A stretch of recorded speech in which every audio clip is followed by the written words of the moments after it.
उन महान भाव ने हमसे कहा कि महाराज जी, अब भारतवर्ष में भी ये परंपरा चल पड़ी है, विवाह अब माता पिता की आज्ञा से तो होता नहीं है। माता पिता तय भी कर दें तो लड़के लड़की इतने पढ़ लिख गए कि वो कहते हैं ऐसे बाबूजी आपकी बात हम नहीं मानेंगे, हम कुछ दिन एक दूसरे को समझेंगे। कैसे समझोगे भाई? तो पहले उनकी निकटता बढ़ेगी तब ना समझेंगे। तो मोबाइल से निकटता बढ़ेगी, फिर बीच बीच में मिलना जुलना होगा, फिर एक साथ कहीं दूर घूमने भी चले जाएंगे।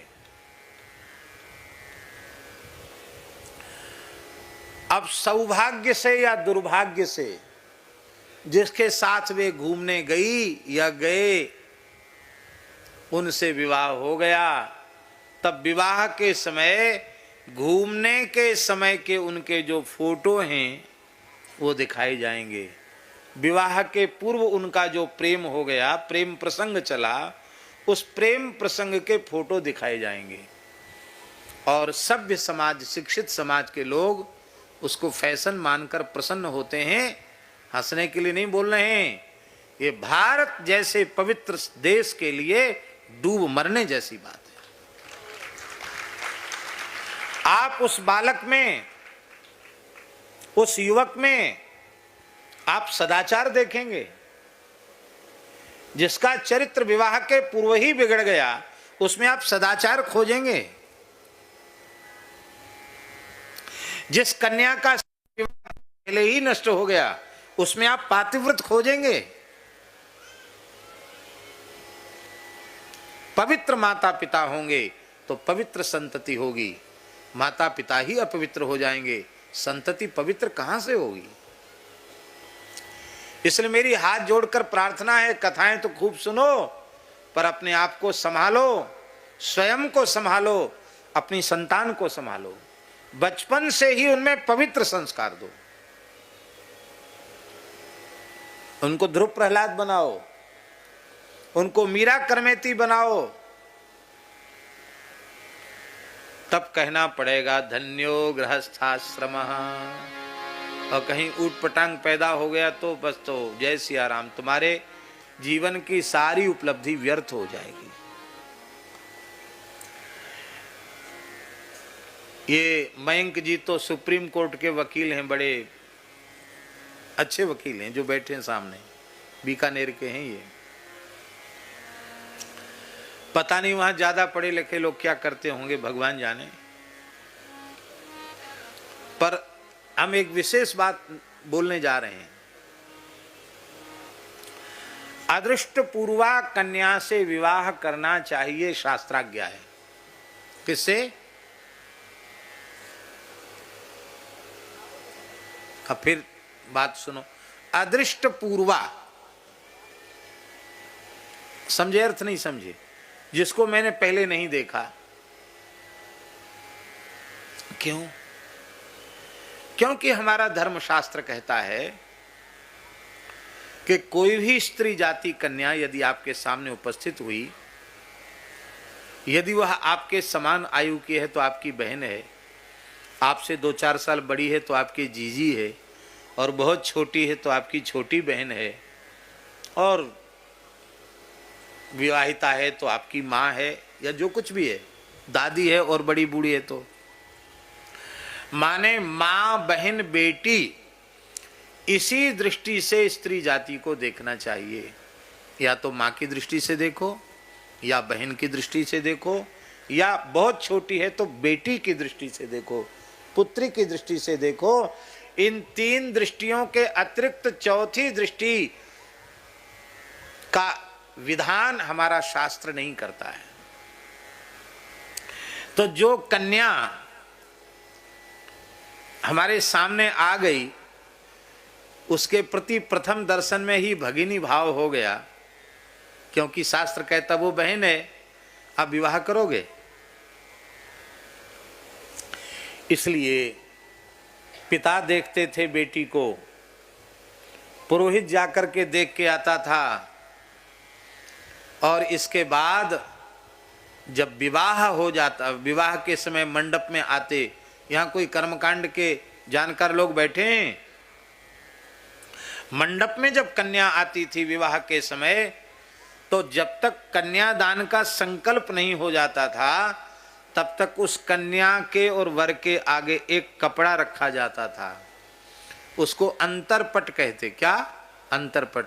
माने अभी सीधे सीधे दर्शन का अधिकार नहीं, तुभ्यमहम संप्रददे हो गया, कन्यादान हो गया, तो अब वो एक दूसरे को देख सकते हैं। ये मर्यादा है हमारे यहाँ की। आप लोग कहेंगे राम जी ने पहले ही देख लिया, मर्यादा पुरुषोत्तम है। पुष्पवाटिका में जानकी जी को देखा कि नहीं देखा? जानकी जी ने राम जी को देखा कि नहीं देखा? आप बोल तो सकते कि नहीं? रामो विग्रहवान धर्मः। जब राम जी देख सकते तो हम क्यों नहीं देख सकते?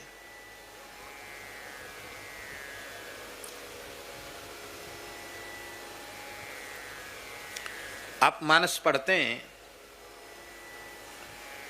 नारद जी का वचन जानकी जी ने स्मरण किया। क्या? नारद जी ने कहा है कि ये गौरी पूजन के समय जाएगी और जिस राजकुमार का प्रथम दर्शन होगा वही इसका पति होगा। ये नारद जी ने कहा है।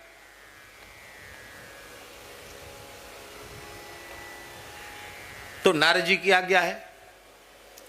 दूसरे गुरु विश्वामित्र कह रहे हैं कि तुम जाओ, तुलसी पुष्प बिल्वपत्र लेके आओ। अब बहुत ध्यान से सुने आप लोग। कहां रुके हैं विश्वामित्र जी? जनक जी के महल में रुके हैं, सुंदर सदन में रुके हैं। आजकल लोग अपना महल मकान बंगला बनाते हैं तो हमें कोई फूल तुलसी कुछ न कुछ लगाते हैं। पूजा ही करना थी, वहीं से तुलसी उतार लेते, फूल उतार लेते। तो जनक जी का महल है तो वहां तुलसी न हो, पुष्प न हो, दूर्वा न हो, ये संभव नहीं है।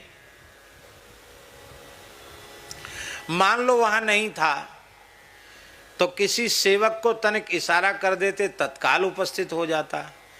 लेकिन श्री राम और लक्ष्मण को आज्ञा क्यों दे रहे हैं कि तुम पुष्पवाटिका में जाकर तुलसी पुष्प बिल्वपत्र चयन करके लाओ?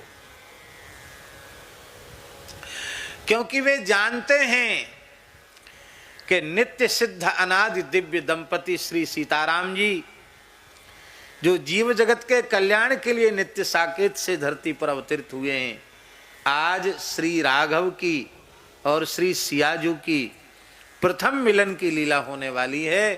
ये जानते हैं सर्वज्ञ महर्षि विश्वामित्र, इसलिए आज्ञा देकर भेजते हैं कि तुम जाओ।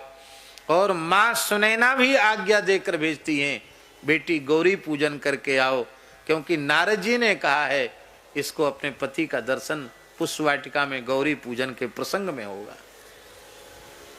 ये बात हम इसलिए कह रहे हैं, इसको आप प्रमाण के रूप में प्रस्तुत नहीं कर सकते।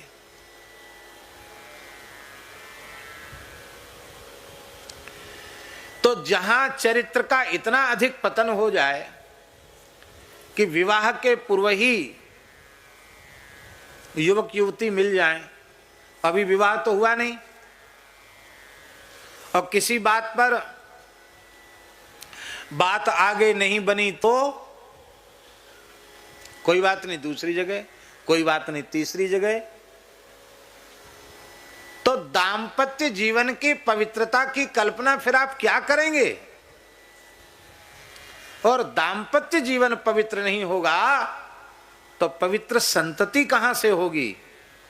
और संतति पवित्र नहीं होगी तो आपका गृहस्थाश्रम धन्यवाद देने की योग्य कैसे होगा? फिर धन्यो गृहस्थाश्रमा नहीं, धन्यो गृहस्थाश्रम तभी है जब ध्रुव प्रहलाद जैसे बालक जन्म लें, जब मीरा करमेती जैसी बेटी जन्म लें, तो कहा जाएगा धन्यो गृहस्थाश्रम।